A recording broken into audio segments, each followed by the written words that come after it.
Thanks for stopping in at Down the Road Show. So, TikTok just updated their community standards and what they view their role is in social media. Let's have a look. Okay, a lot of this stuff is standard community guidelines for any social media these days, and a lot of this has not changed from what their current rules were before. Of course, we don't want to be violent criminals, and the hate speech, that's usually coming from one side. The whole sexual and harassment and human trafficking, yes, of course, we want to stop that. Release the Epstein files.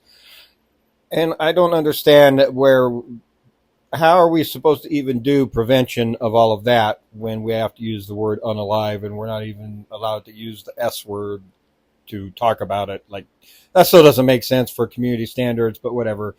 Misinformation. Oh, are they actually going to start caring about misinformation, especially when it comes to voting rights and integrity of politics and our voting regulatory systems around this country?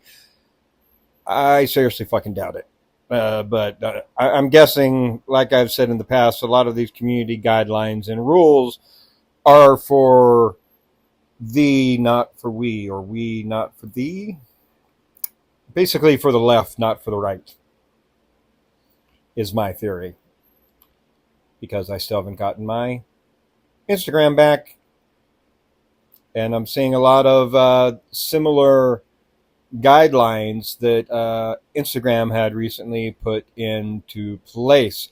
One of which, for the betterment of Instagram and all of social media society, is them keeping track of how many things we're liking and commenting on. And if they think we're doing it too much, they will take our account away from us. So, don't be out there liking and commenting on things or trying to help people get their stuff seen like we're supposed to on social media, because that's not allowed anymore. But anyway, prevent harm, support free expression, as long as you're on the right side and not a lefty. Encourage kindness and respect. In other words, don't treat the righties the way they treat the lefties. Champion inclusion. In other words, include straight white men, and you can exclude as many DEI or other communities as you want. This is all just Zuckerberg bullshit. Ugh. Well, they hold the white nationalists and the extreme right wings that have been so offensive and abusive and been bullies. Will they hold them to the same standards that they hold left-leaning content creators? That's my question. We'll find out, because, if you're keeping track, I still haven't got my Instagram back.